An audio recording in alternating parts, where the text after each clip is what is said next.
Let's see. What am I? Okay. I think I do have the permission to share. For some weird reasons, I can't see this window. Okay, hold on. Hold on. Let me try to share again. Let me try to share again. Oh, perfect. All right. Okay, so the Notion link was shared. I'm sure you guys can see that. Please confirm if you can see the Notion link that was shared already. Kindly confirm if you can see that Notion link, or if you have clicked on the Notion link, please. Yeah. Oh, okay, nice. All right.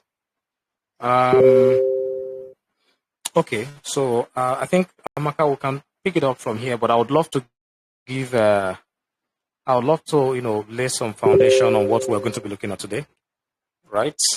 Before we actually speak to, Hicks law and how it applies in UX design, right?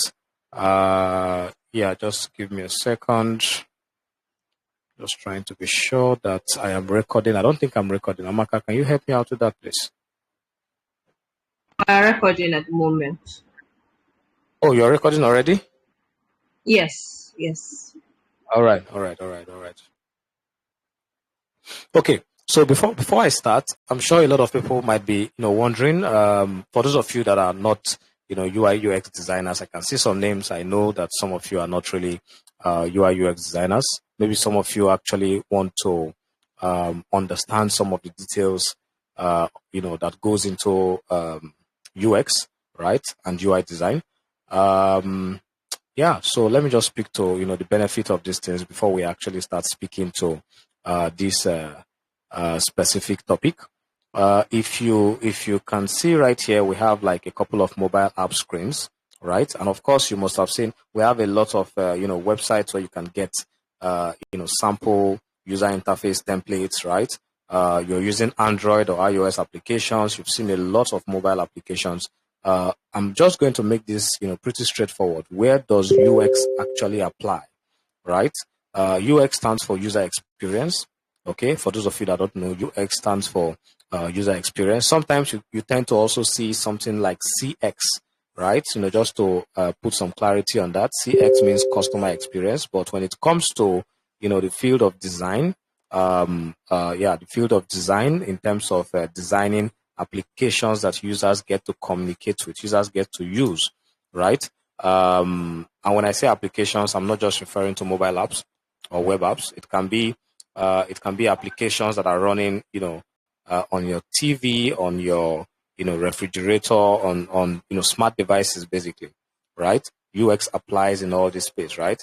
The ability to design the experience of the user, right?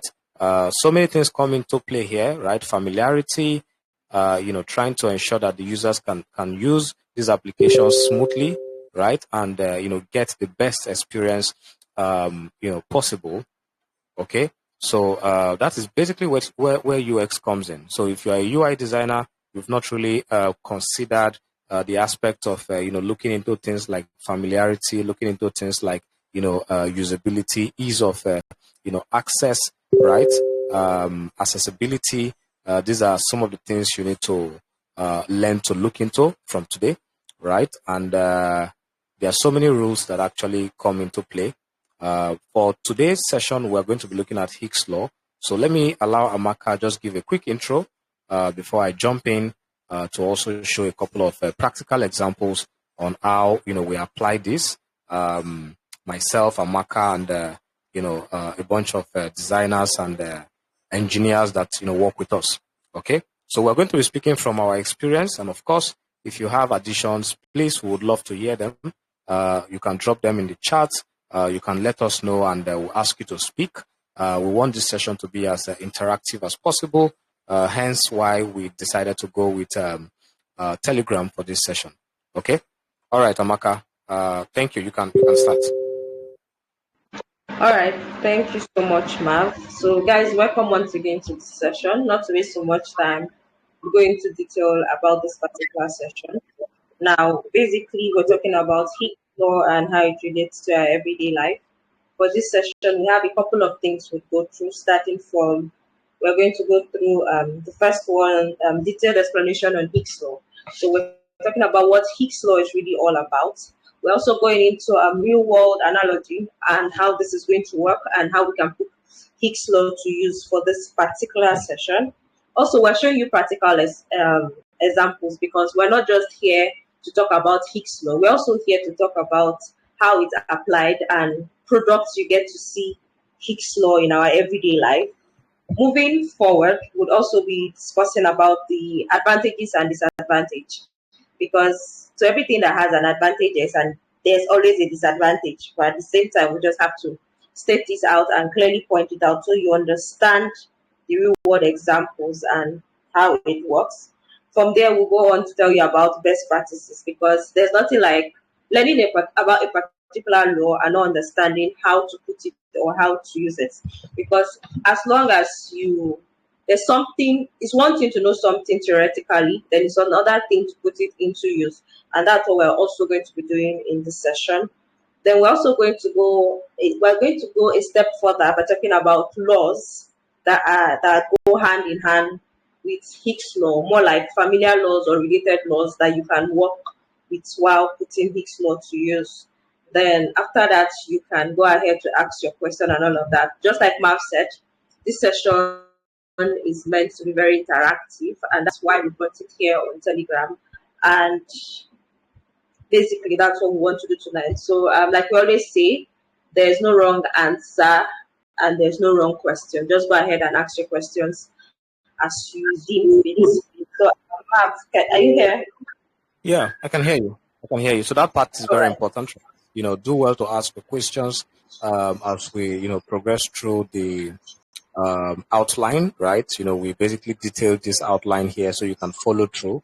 For the section of, the Q&A, we expect to see a lot of questions because when these sessions are interactive, it makes everybody learn, right? We'll try as much as possible to show a practical, scenario. We ask questions and we expect, your feedback, okay? All right, so that is it for the content outline. Amaka just gave us a breakdown of what we are going to be looking at. So let's jump into the actual detail. I don't know if you can see my screen. I think I was sharing already just to Yeah, we confirm. can. Oh, nice. Okay. All right. I just saw someone's name with JavaScript web developer, Ikechukwu.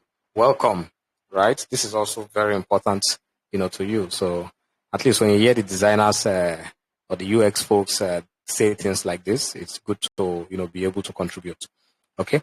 Yeah. So let's talk about Higgs law. Okay. So follow me. Follow me. I'm not going to speak to some of the theory, right? We just included them here so you can do your research. I mean, if you want to know. We're not going to speak to the history, okay, of Higgs law. But the point is, Higgs law is one of the many principles of UX, and Higgs law specifically describes the time it takes for a person to make a decision as a result of the possible choices that they have, right? Now let's look at even before we jump into the advantage of this. Most of you might have heard of some familiar terms. I usually start off by trying to by trying to give you description of something you're probably very familiar with. Okay, if I give you an interface that contains probably 10 options or 10 buttons, and you are expected to perform a particular action, but maybe you are just new to that application, right? So I'll give an instance. You are new to an application like Spotify. Maybe Spotify is even probably too easy. Let's talk about Discord. I remember when we started onboarding people on Discord, we got tons of questions, right? How do I set my profile? Okay. When I try to change the settings or the pictures or the username and all that on my profile, I see it doesn't apply in other Discord servers, right? I belong to 3 Discord server. I set this, I put this option. on my profile, expecting to see it across the servers, but it's only applied on one server. Now the thing is, a lot of people don't really spend time trying to read every single detail that you put on your platform interface, right? So you as a designer, you might understand that, okay, yeah, I mean, it's good to read, it's good to at least read through the instructions. Unfortunately, it doesn't work that way in the real world. Lots of people, try to bring in the idea of familiarity, right? When you're using WhatsApp and you move on to something like Telegram, familiarity is something that makes you use Telegram easier, right? It's already a familiar platform. Even though it's not exactly the same, some of the components, buttons, and all that, it's kind of similar. So it rings a bell, right? When you're trying to navigate from one point to the other. You look at other, social platforms, maybe like TikTok, right? Instagram. Although they are, the differences are quite clear. But when you go into specific features like you click on someone's profile, you try to chat. It makes sense that you understand.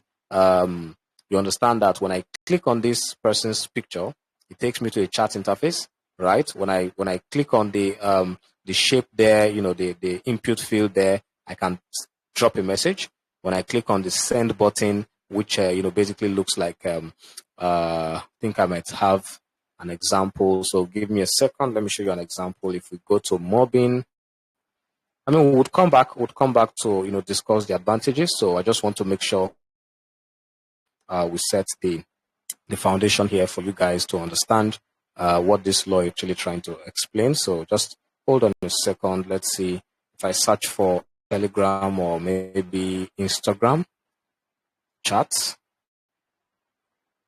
My network is a bit messy, but let's see if that example will pop up real quick.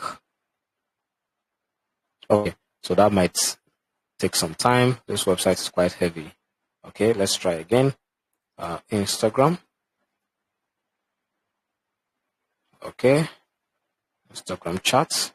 No screens found. Okay, what about WhatsApp? Well, let's just search for chats. Okay, so I see messages. Okay, so these are some applications, right? Messages, Telegram, Discord. I was expecting to see Instagram at the top. Okay, Messenger. So you see we have a lot of, chat applications. When you get into these applications, of course, a lot of things might, be different, but you're going to definitely see some, familiarity when it comes to chat, when it comes to things like highlight or status and all that. They might have different names, but then, the similarity is still there, right? You can notice it as a user. If you are trying to save an image, right? Quick one. You're trying to save a particular image.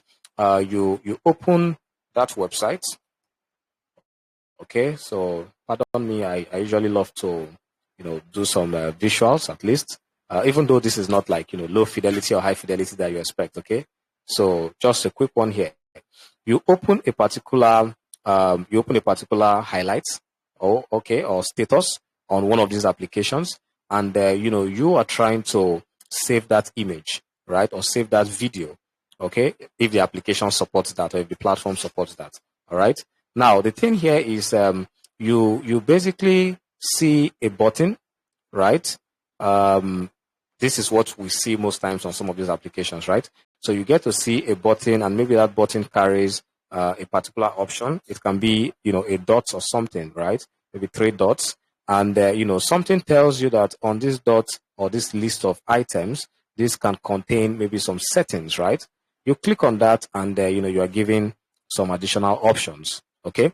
On these additional options, imagine having 15 items on this. Just imagine having 15 items. Now, first, the context we're looking at here, this happens to be an image, right? So let's just work with an image here, not a video, so an image. And some of the actions that this platform, developers or builders want you to be able to carry out on images might include, probably a lot of things. So let's say remix, let's say, edit, right? Let's say apply filter. I mean, this image is already posted, so probably you don't want to be applying filter, but let's say download. All right. Let's say I want to be able to, I don't know, maybe I can say what? Share. All right. I think share is a good one. Okay. So you have share, and you probably have a ton more, right? So these are more items. If you have a menu that contains all these items, this might be it might take some time to understand every single detail, or to even remember if you found something in this list. Sometimes I've seen platforms where you even have more.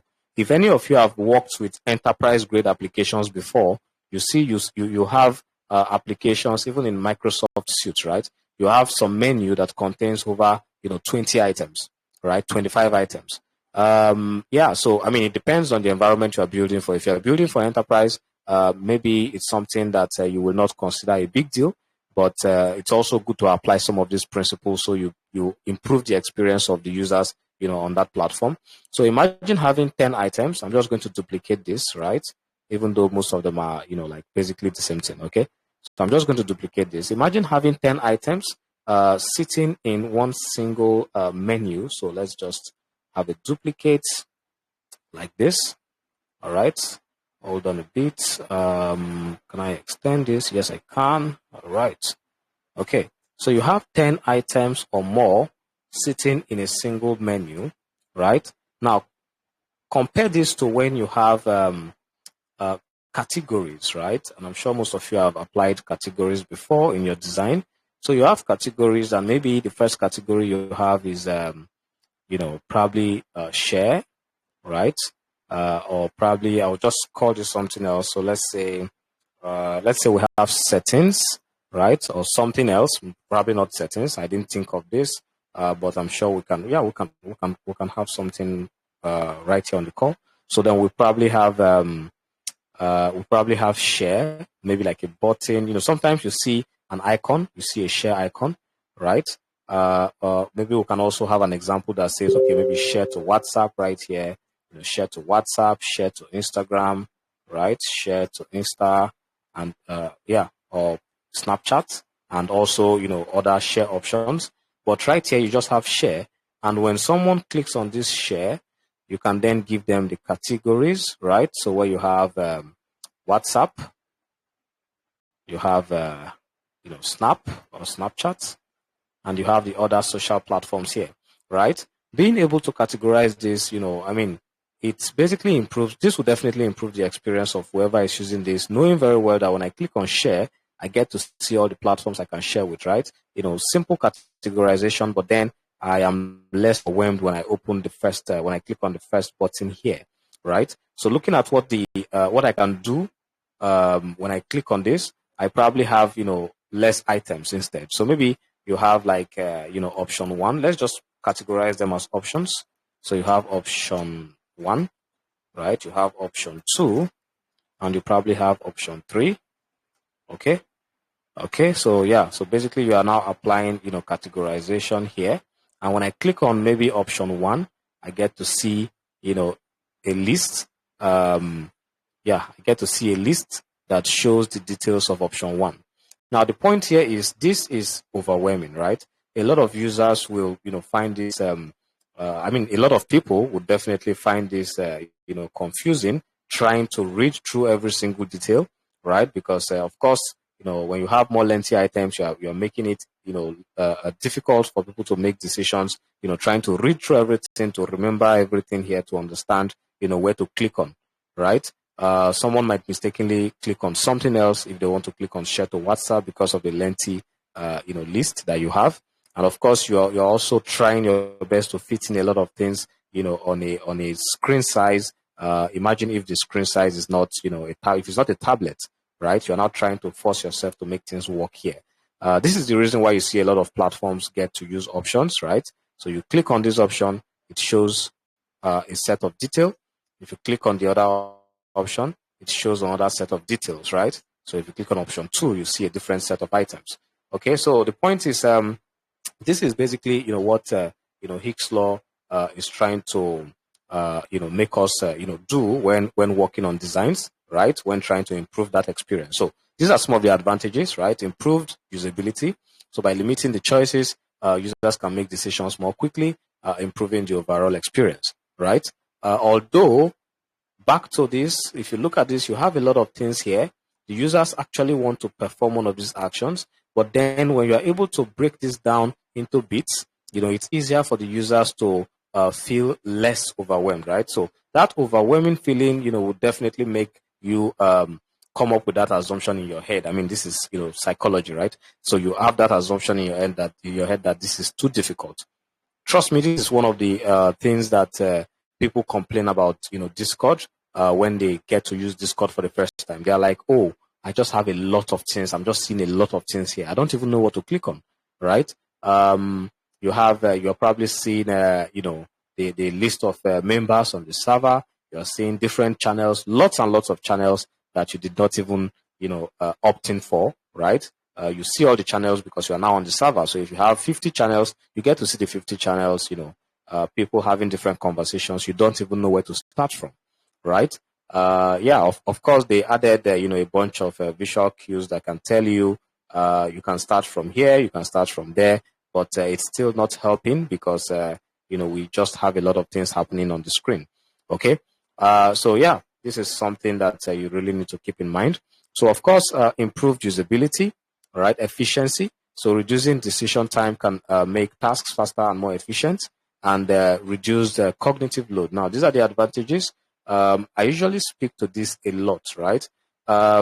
This law applies everywhere. I mean, this is not just UX. We're just speaking to this context, right? Which is, UI and UX design, because this session was actually, prepared for designers. But mind you, this applies everywhere. There's something I usually teach engineering teams. I call it team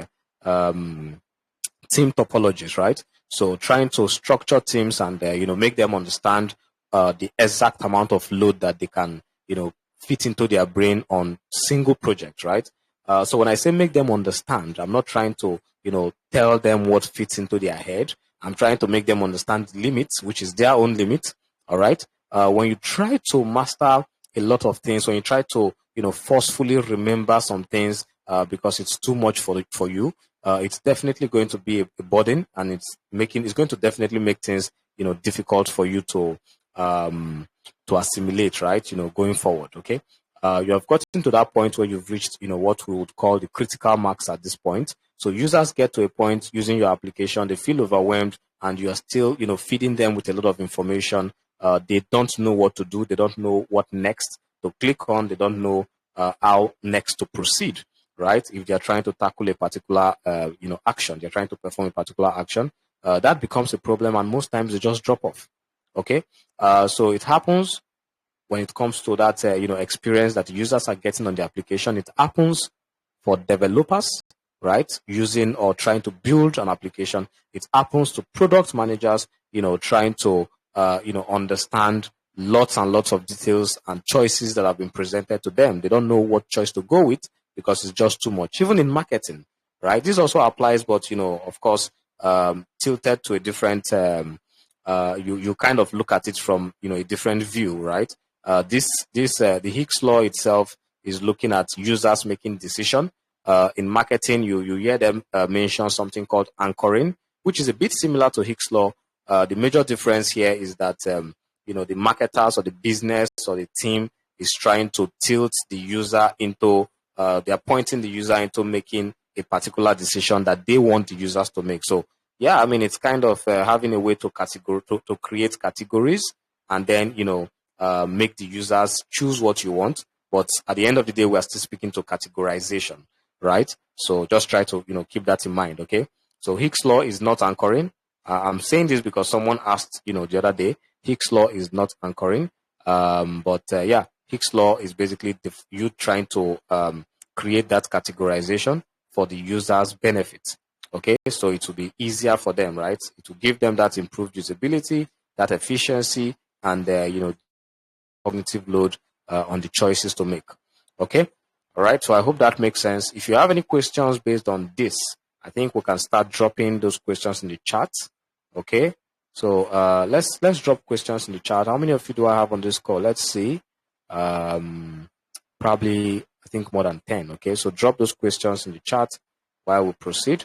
All right, so let's look at some of the disadvantages Amaka mentioned. When you have upsides, there are tendencies to always have some downsides as well, right? because although we mentioned that it makes it easier for the users to get that that feeling of good experience, right? It makes it easier to create that good experience. At the same time, for users that actually expect to see everything in one place, most times, depending on what you're trying to do, people tend to, okay, I'll get back to that, Joseph. People tend to, or designers tend to, oversimplify some of these things, right? And when you oversimplify some of these things, you begin to, create unnecessary journey for the user. So instead of clicking on one thing and performing that action, or maybe instead of following just 2 steps, you create a process where they have to, go into so many sub steps, and that becomes a problem as well. So let's look at it from this angle. You have a user journey that should probably be simple, right? So you have a user journey that should be simple, where you just go from, the home screen, you click on a menu, or you click on a button, and they have, highlights or status. Okay. And you probably, want to download that image, right? You are now asking the users to click on more when they they click on a menu here. So let's say click on let's call it a floating button, right? This is usually called a fab, but let's just call it a floating button here in Android. Just call it a fab. Okay, so they click on the floating button, and you're asking them to click on more, right? More options, which is pretty much unnecessary, except you already have tons of items here, right? If you can show them the option that says download, it makes sense that you allow them go through the steps, home, straight to status, straight to download. But in this case, you are giving them more, and then more takes them to maybe something else, right? Image options. I mean, I've seen this kind of cases where people tend to click and click and click, and when next they try to perform this action, they can't even remember what they were what button they are supposed to click, right? So we can have download. Okay.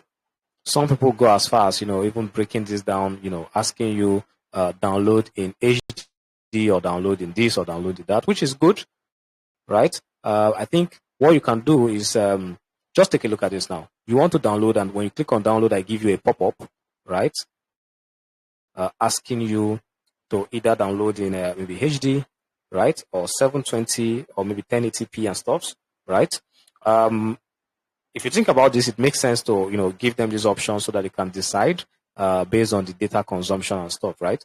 But how about when they click on, just take a look at this, just take a look at the length, right? Depending on the application you are building, things can change, of course. Just have that in mind that, context is everything at this point.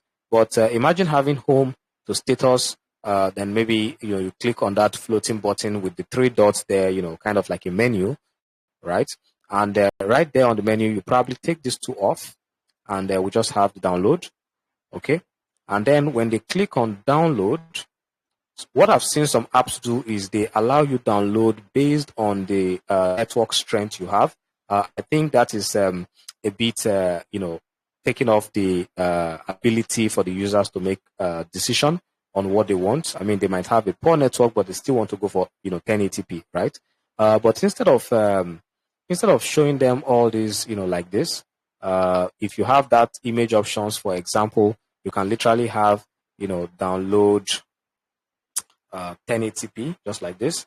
So when you look at their network strength, you can provide them with option. So you can say download 1080p, or you can download 720. Now, another thing you would have to consider is, do users actually understand what you mean by 1080, right? Or 720? So of course, this is still part of the experience. What app are you building? You're building a social media app, and the target audience. A lot of people might not even know what this is. So what if you say high resolution, right? And probably low rex, probably something better, but not this. And then you allow them to select right there when they click on that floating button. If you have a lot of items, it makes sense to say, okay, maybe I want to add an additional step, right? Maybe I can say download options, right? Or something else, or maybe just download. And when they click on download, they get to see that pop up. At the same time, we've shortened. That's wrong. Yeah, we've shortened the length of the user trying to perform this action. Yeah, so always try as much as possible to understand that although categorization is good, when it becomes excessive, it also becomes a problem. Okay, so keep that in mind.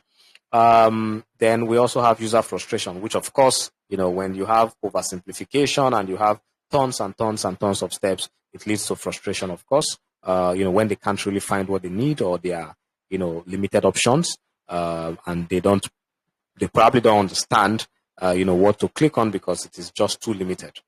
Sometimes you might categorize things in such a way that your naming convention makes it difficult for people to relate, with what you are, calling that feature. Okay. Which is why I also mentioned familiarity before we even got to this point, because I want you to understand how familiarity, is key. It's a very important, thing that we consider, especially when doing UX engineering, right? Familiarity is something we consider before we even try to start doing most of these categorizations we see. Okay. Yeah, we also have inflexibility, right? When you have an overly rigid application, sometimes this law might not account for some of the user's needs, right? Okay. So let's talk about some best practices. But before we jump into that, I would like to take the question that was shared, I believe, by Joseph. Okay, so I missed some things due to network. But do you think using icons to represent the plenty options would be bad UX? So, I mean, this also, takes us back to familiarity if you look at it. Okay, if you're building a social media app, the type of icons you use should be familiar with the users, right? So except, let's say your app is the first app they are using, then it makes sense to say, they are going to be learning, based on, the way you structure and design your application. Yeah, but most likely, let's go with the other example. So someone is already familiar with WhatsApp, and they understand that when they view a status, they do not have the option to download videos or images from your status. Okay. And then, we look at TikTok, for example. At this point, this is not status. This is the actual, video and images, right? That, TikTok actually has on the platform. When you're looking at this video, you can simply press and hold that video, and then it gives you the menu, or, the options or the actions, the list of actions you can perform on that particular content you are watching. Now, if you're not familiar with some other platforms, knowing that you have to click and hold, I mean, that is probably new to you, right? But it's pretty much, easy as well. Just click and hold for a while, very short period of time, and it brings out that menu. And then you see download right there, okay? They are not giving you tons and tons of, they're not giving you tons and tons of options. Speaking to using icon, so let's speak to that. Let's try to show something visual here. You have an application, and I think I will just duplicate this. All right. So you have an application, but this time around, you believe since having a lot of text might be overwhelming, let's go with having icons, right? Okay. So think about it this way. Are you trying to put the trust on the users to say they understand all the icons I show them, right? So now you have a lot of icons, different colors, different characters on those icons, maybe download, share, and yeah, a bunch of them. Let's just drop. So if you also look at the share feature on Android, I'm sure you have seen how they show you, some of the popular options that you always share to, right? Yeah, so they give you that list of recent, let's call it recent shares, right? Recent shared channels, people you share to, maybe on Telegram, maybe on WhatsApp. So they give you some of those items, and they say, okay, they give you an option where you can go further if you don't get what you want. Okay. Now that's a bit of, it's a way to categorize the share feature that have been built, right? Let's not give this person everything, because if you give this person everything, it might look overwhelming. Give this person a few options, and let's try to make it options that this person is already familiar with. Okay, I shared a particular video with Amaka yesterday. I tried to share again today, and I see Amaka there first, right? It's possible that this guy really wants to share to Amaka. So since this person is always sharing videos or images to Amaka, let us bring up Amaka's picture and maybe 3 other people that this person has shared items to in the past week or in the past month. Okay. And there's a tendency that this is what this person wants to do. All right. When you are on that page where you have share, by default, sometimes, okay, let's just say sometimes, they don't give you the option to share straight to maybe other applications. If you're on WhatsApp, you're trying to share, they first give you options of, maybe people on WhatsApp. Are these the guys you want to share to? Okay. And, if you say no, then you can proceed to select, another application. I'm just, giving based on some examples. Of course, on some other apps, when you click on share, it just brings up the list of apps first. When you click on the app, then it brings up, the possible options within that app. So there are different ways you find this, these things. Okay. So yeah, speaking about using buttons, you probably have share, with the icon, you have send to someone else, you have download. A lot of people might not understand icons only. That is why some applications tend to use text alongside, right? So you give them icons, give them text. I would always prefer, even when you look at some applications and you look at the menu they have, let me just duplicate this. You look at some applications, Joseph, this is for you, right?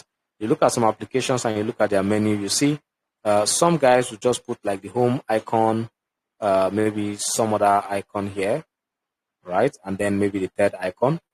But some people, trying to build a better experience would also include, some detail, maybe like home. I'm sure you might have seen this before, right? They do that because, icons alone don't always, give the best, context as to what should be done with that particular action. Okay.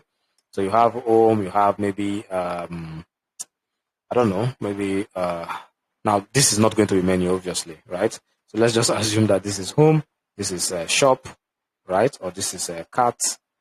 Cat is usually sitting on the top, but let's just, keep this example like this. Okay. So we have chat. All right. Okay. So you have these 3 options.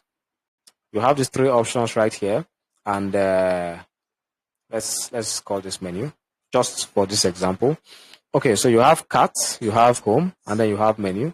Now you click on menu, and you are basically given a bunch of icons here without the name. I don't think that is the best experience, although there are apps that do that. What I think might be better is when you have, come on, delete.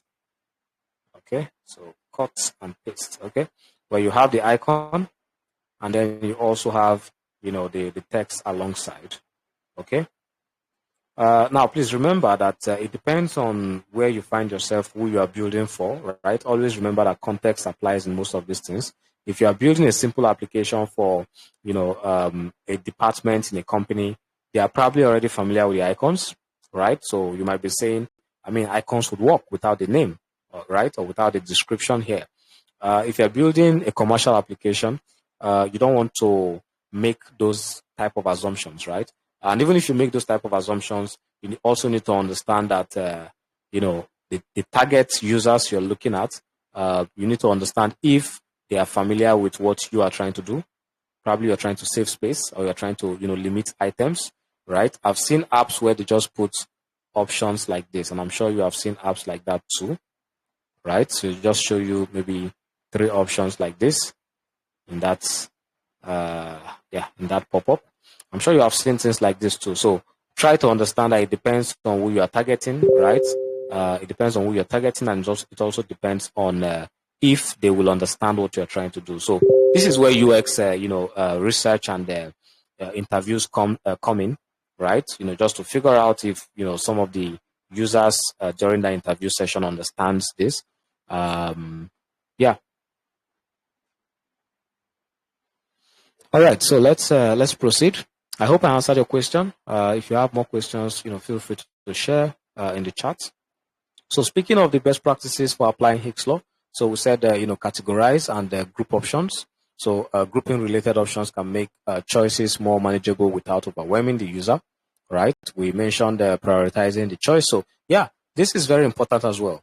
Okay. So you can highlight the most common or important option to guide the user's direction.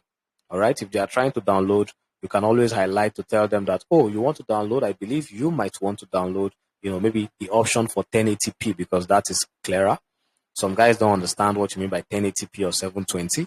But if they see that 1080 is highlighted as, best or best quality, some apps will say best quality. They might say, oh, I want the best quality. Even if I don't have a good network for that, let me go for the best quality, right? It can be downloading in the background until it's done. Okay. Yeah. So we have a progressive disclosure. So this is where you reveal, the information and the options gradually to prevent, the users from being overwhelmed by too many options, which is also as a result of, categorizing. So if you categorize these options, right, what you are then going to achieve is, that progressive disclosure. Okay, hey, click on this. Okay, click on this next, right? This is where you're going to. Is this where you want to go to, or is this where you want to go to? You give them those options. All right, if this is what you want, click on it. When you click on it, oh, we have more, right? Which of these options do you want? Try to make sure it is not too much, right? If it's too much, then of course, frustration kicks in. So use defaults, okay, similar to when I mentioned, having like best quality. So if you have a scenario where, give me a second, let's come back here. So you have a scenario where you have, say, a list, sort of like check marks, yeah, or checkbox. Most of you call it, I've heard some people call it check marks. It's actually checkbox. But let's just, use the circle, or you know what? Let's take this off, try to make it familiar. So you have checkboxes like this, 1, 2, 3. You want the users to actually select maybe from 4 options that you have. Okay, let's just call this option 1. Option 2. I know most of you don't do wireframing. Eh? Wireframing is important. Okay, it's a good way to basically try to come up with samples of what you might want to design before you actually go high fidelity. A lot of you just jump straight into high fidelity. It's not bad, but when you start working, with clients and multiple stakeholders, you probably want to always experiment with them on the call like this before you actually do the main thing. Okay. So you have multiple options. Sometimes you want to give them a default option, right? There are reasons why you might want to do this. So wait, how do I go with white? Correct. Okay. So there are reasons why you might want to do this. Okay. Probably because you don't want the users to always make different decisions here, or you feel they are always confused, or most times they drop off when they get to this point. You can always give them a default option, right? Sometimes this might be some sort of modal. Okay, so you can give them a default option and say, when you get here, just click download or click OK, right? So they don't need to always select from here. They can just say, we are always good with default option. We have the capacity, the network and internet, capacity to download. So there's no point, trying so hard to make a decision at this point. Okay. All right. I think I lost that. X, Control V. Okay. All right. So you can always give them that option to say, we always have a default. So you don't necessarily need to make a choice here, but if you want to, you have that freedom. Okay. So I hope that makes sense. Let's look at some of the related laws and principles. Fitts law, this is basically speaking to predicting the time required to move to a target area, right? This is very useful for designing efficient navigation. We're not going to dive into some of these related laws, but I think you should do more research, do more deep dive into these laws. They are, very relatable, okay? So Fitts law is speaking to, predicting the time required to move to a target area. You get to apply, when you are applying this, you get to conduct some research as well. Your experience is also a good one, but you are not the user, or you might just be, one user. Allow other users to give you feedback on what they think, right? Miller's law suggests that the average number of objects a person can hold in working memory is about 7, plus or minus 2. So you should also keep this in mind and try to avoid having probably more items in that category so that you can make them decide. I usually, advise you have 3, right, max. sometimes 4, but yeah, 3 is a very good number. Pareto principle. And by the way, some people will tell you 5 is good. So, I mean, this is just my preference. It depends on you. You look at some products out there, you see it's even more. If you look at WhatsApp, you try to make a call. I think the way they grouped it is probably 2 or 3. I think 2. Yeah, I think 2, but you can check it out yourself. Okay, so Pareto principle, you know this already, 80-20 rule. States that roughly 80% of effects come from 20% of causes, which can help you prioritize the features and options when you have these categories that you've created, okay? Aesthetic usability effects. If you're not familiar with this, it says users are more tolerant of minor usability issues when an interface is aesthetically pleasing, right? And this is why I always recommend as well, you're building or designing something, try to have, a good interface, try to have a friendly interface so that frustration, even when it's supposed to kick in, right? The interface is pleasing enough not to allow that frustration, kick in, okay? Sometimes, interface and color, choice of color, choice of icons, if the interface is soft, right? Maybe you have rounded corners and stuffs like that, it makes it, more pleasing for the users, okay? And these are some practical examples that we've also stated here. Google Photos, you can read through the description on how they applied, Hicks law into the search categorization, right? So we also checked this out as well, and made sure that it was a pretty good example for you to experiment with. Now these are just screenshots, right? We did not have enough time to kind of redesign this page for you, but this actually you know the series, right, giving to see maybe pictures, books, to see category, and that's a good efficient it reduces the can me Me. I think, Okay. I think your network. yeah, give me a second.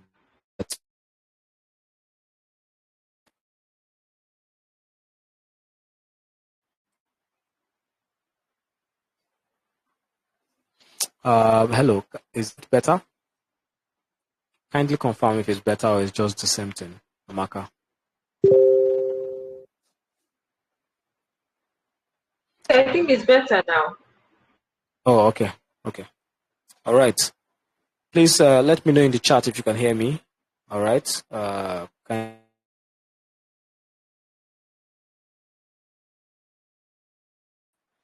think it's the same thing. Okay. You know what? I'm going to leave the call and join again. I'm going to leave the call and join again. Okay. So just give me a second to do that.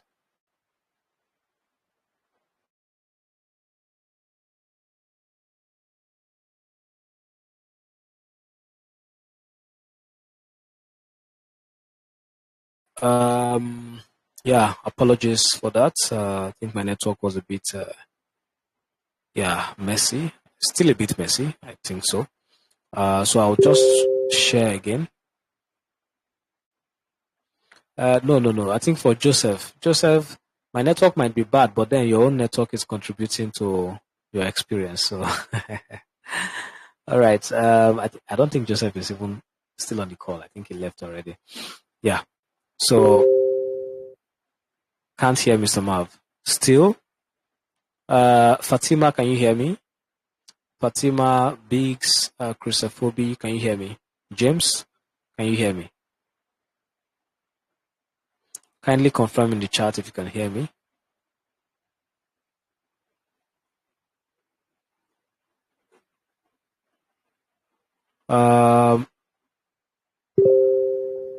Okay. All right. Let's proceed. So I was just speaking to some of the practical examples we have here.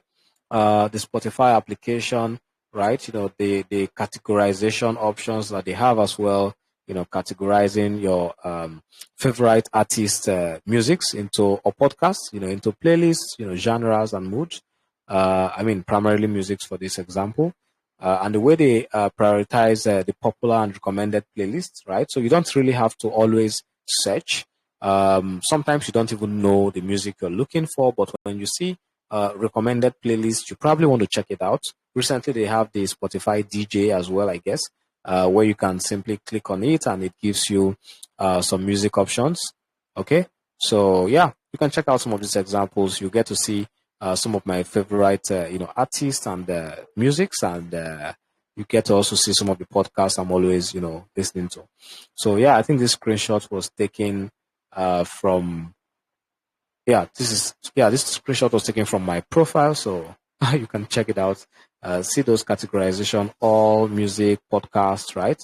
When you click on any of this, you get to also see some of the categorization for that particular artist. This does not capture every single one of them, but I would love you to check it out on your end as well.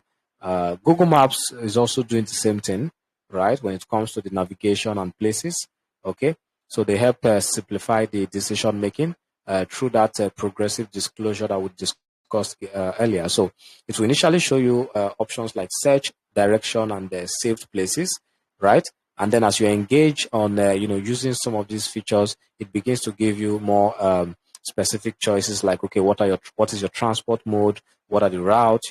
Maybe you're going from location to destination. It begins to show some of these, features that you can then use. By default, if it shows you the whole thing, it might lead to that, decision fatigue, right? You probably don't know what next to do or, the best option to go with. But then they categorize these options and also give you, some sort of priority metrics to work with, right? Because this is what you see, this is what you will use, right? And when you click on that, we give you even more detail. Okay, so yeah, stuffs like that. Amazon product search and filtering also gives you, a detailed level of categorization. I mean, Alibaba, AliExpress, Jumia, right? You get to see all these things as well. Okay, when you search for an item, you can also drill down in that search. Okay, based on the brands and the departments, different categories basically. Okay, so when applying Hicks law to your project, of course, you should start by going from a simple route. Okay, so you begin you begin by putting the most essential choices. Making sure that those essential choices are visible, and then the complex ones are probably grouped into categories and stored probably in a menu or in some floating buttons, right? Call it the fab button, right?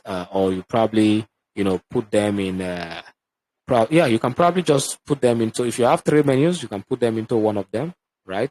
Sometimes in platforms like some cloud providers platforms, Google Cloud and the others, they tend to put it in a whole page. So you click on a particular option and it takes you to a page where they have detailed categorization, right? When you select an item with a subcategory, sometimes it shows you in form of a side menu that is displayed when you click. Sometimes it takes you to a different page, with proper structured category. Okay, so at the end of the day, it depends on how you want to apply this. It depends on the environment. It depends on the industry and the type of application you are building. It has to be familiar to the user. Keep that in mind. Familiarity is very important here as well. And try as much as possible to give them defaults if you can. Give them that priority, that priority level so that you can show probably the most important stuffs on top, marked with a different color, or having some sort of indication that this is actually this is probably what you want, right? And if not, then you can go with the others. Okay. So also enable that feedback mechanism so that you can provide immediate feedback when a choice is made to reassure users and guide their next steps. Not trying to hide what the users are looking for into a series of sub menus. Okay, that would definitely lead to frustration. And of course, iterative testing is always important. Make sure that whatever feature, whatever principle you apply to your design, you test with the users, with actual users or potential users, and they give you that feedback, and of course you apply that feedback accordingly. Okay, so that is what we have for you in today's session. It's past 9 already, and yeah, I'll just allow Amaka give us the closing remark, because I can't see more questions. I hope it's not my network. So if you have any questions, maybe we can spare about 5 minutes. Drop your questions in the chat while Amaka is telling us about the UX membership. All right, Amaka, that's all from me. So I'll probably just share this other page and have you speak to that. But guys, you can also check it out, right? You see, we are actually trying as much as possible to provide these workshops and materials to you. So Amaka, please, you can speak to the membership. For those that are interested in joining the membership, check it out on this page as well. Thank you. All right, thank you, Marv. Hi guys, I hope you learned something new or you understood something today. Like I would say, I think we still have enough time. So while I'm talking about the membership, if you have any questions, please go ahead and ask them. I know we've heard a lot about law theoretically, but then you have seen it. What questions would you like to ask? If you would like to unmute your mic, you can raise up your hand and we get to you basically, or you can unmute your mic. So I want to go on to talk about the UI UX hands-on membership class. Now, for the UI UX design hands-on registration or the membership class, it's a class that happens 8 times in a month where we get to talk about design fundamentals, UI design, UX research, anything around the design world. And the beautiful part about this particular membership plan is that you get to see practical examples. We don't just talk theory. You have hands-on examples where you get to experiment with what you have been taught. And this session lasts for about an hour, and then it's happening 4 times in a week. Now, the interesting part about this session is, just like you have seen today, you get to see more about this, and it's a very interactive session. It's different from what you know. It's something you would really love to be part of. And then it's going for just 5,000 naira or $5 a month. And I think it's something every designer who wants to improve or grow themselves over the couple of months should come in. Because here you are in a community where there is no competition. You don't seem to be in a race with anyone. You're just here to grow. And this is something I feel like you should come in, because at least if there's anything you know us for, is we're good at delivering quality, and we do nothing but that. You have materials, you have assignments, and then you would learn at your own pace, but then you know that what you're being taught is something you can put to use no matter the environment you find yourself. So go ahead and drop the link in the chat. So if you want to subscribe to this class, please go ahead and do that. So I think you also have the link to this particular material for this particular workshop that happened today. So I think that's all for me, basically. If you have any questions, please go ahead. Yeah, guys, if you have any questions, please, Joseph, your network is, let me just drop a chat. Your network is... It's horrible. Okay, it's not, it's the issue, man. Anyways, you'll get the recording, so you will get the recorded session here. Okay. Just say we will. Yeah, so guys, I'm waiting for some questions if you have any. Ask your question. So I don't think this is something you should sleep on. My assumption is they probably want to come with a question to the design membership class. So it's fine. The recorded session will be here. Feel free to grab it. Feel free to share. Feel free to steal like an artist. I usually tell people, because I've seen a lot of people also do that. Yeah, we find it. I won't say so. At some point, when we started all this, people come in, take these materials, create paid materials out of it. I think it's good, if you ask me.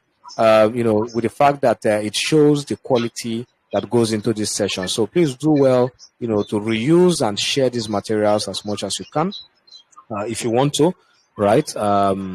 Yeah. So long you are sharing and passing that knowledge, I think it's good for us.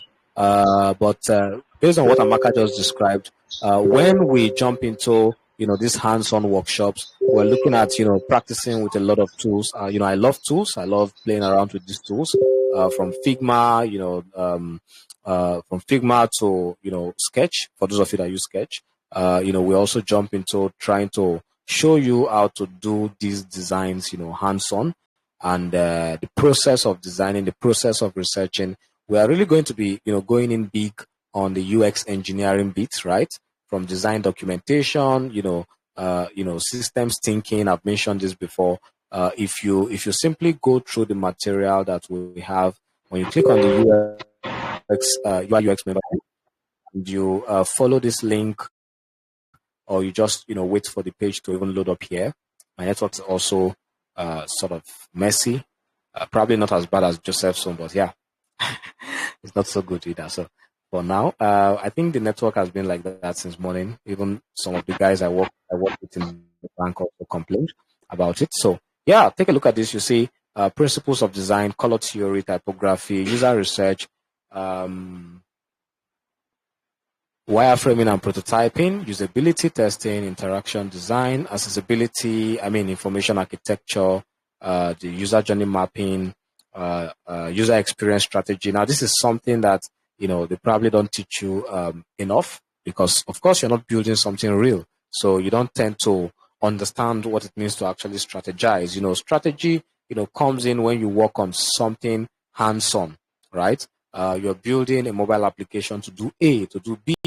You sit down with a team, you brainstorm, right? When working on, most of you work with other UI designers, which is good, right? But actual strategy and brainstorming comes in when you work and, you do this brainstorming session with different teams, right? Product teams, okay? From the product owners, engineers, the business guys, those that are trying to shape, this product for their customers, okay?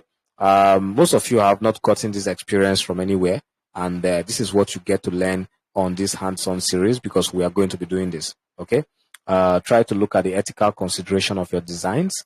If you are following some dark patterns that might not be very good, we advise you on when and, when not to go that route.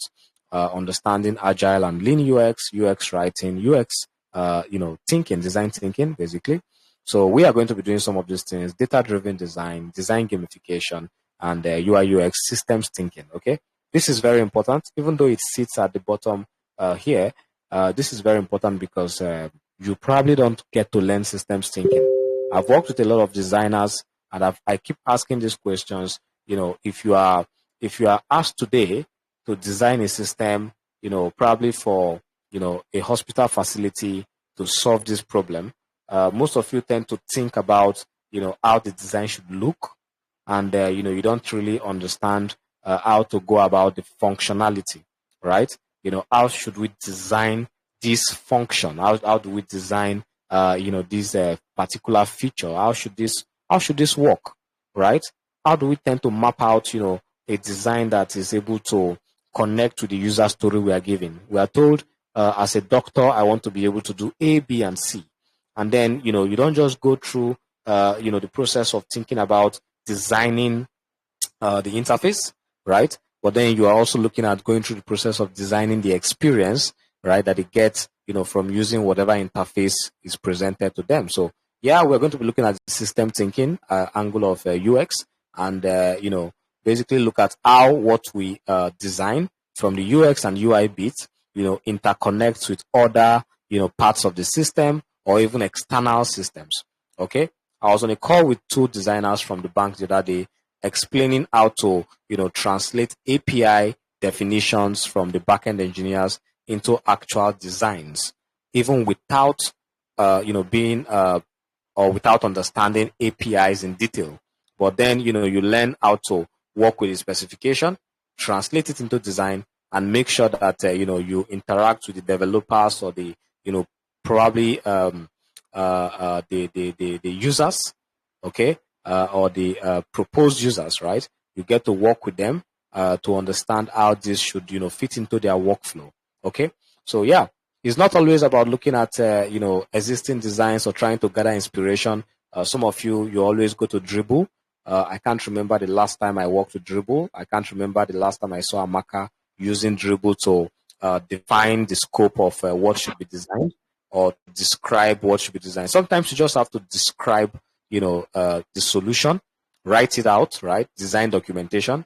Sometimes design documentation is probably the most important bit you need to work on before even having a design. Most of you don't work on design documentation. Most of you don't even understand, what documenting design is, even when you've not designed. Trying to document the description of what you need to design line by line, bit by bit, and then following that description to design that UI. Okay, these are things you're going to learn.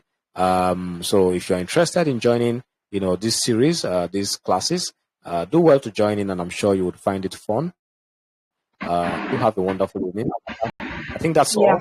Thank you Hold very much, on, Ma. guys. Before you go, can you hear me? Go ahead, please.